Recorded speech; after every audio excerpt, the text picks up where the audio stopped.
Hi, and welcome to our online SpecDD training agenda part 2.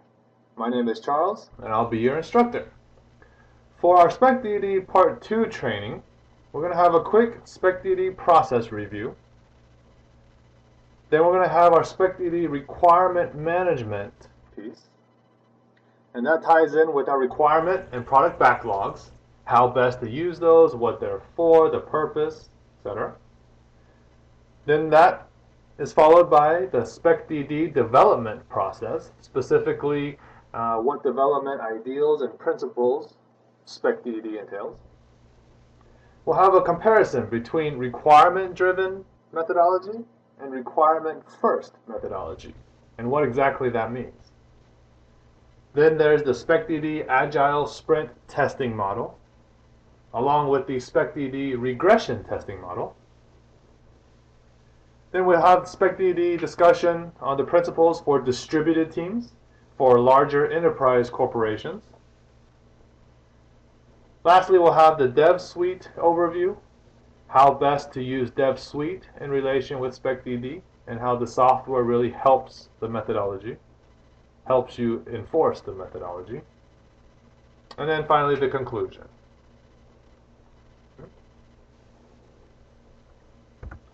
For our online training, won't really be a need to participate. But typically, if we have our online trainings with a live audience, then there will be training polls.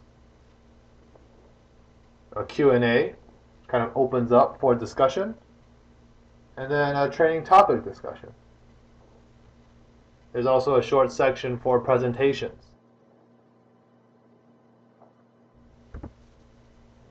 So a quick review.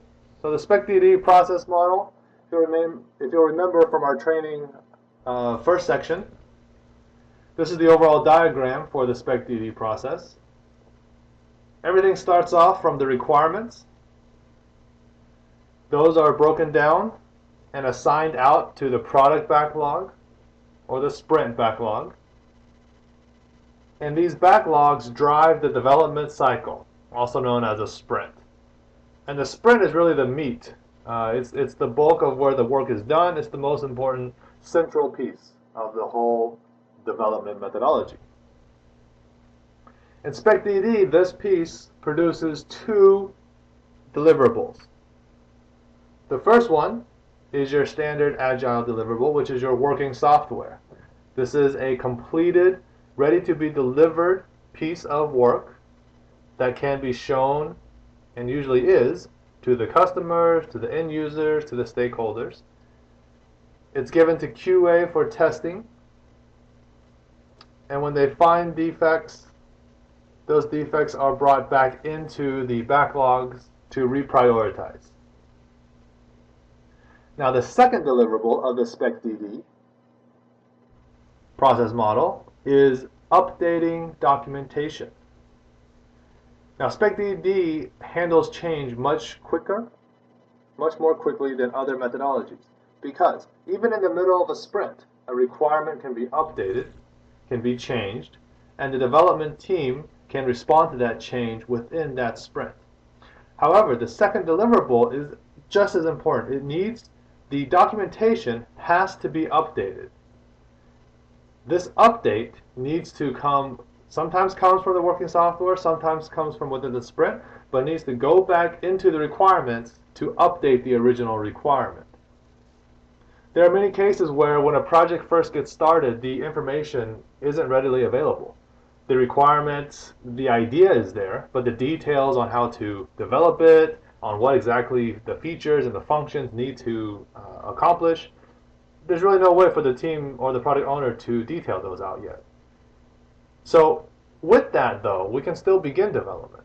And once they have some sort of working software or some sort of prototype, then we can use that, bring it back to the product owner, bring it back to the end users, and further refine and detail out more specifically what it is, the functions or the features that they want.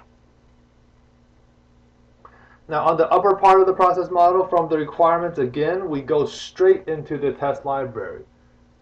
The QA testers, the QA team, create their test cases based directly off of the original requirements. This way, the testing, the quality standard is extremely high, and it's correctly based off of the original intent, feature, or function.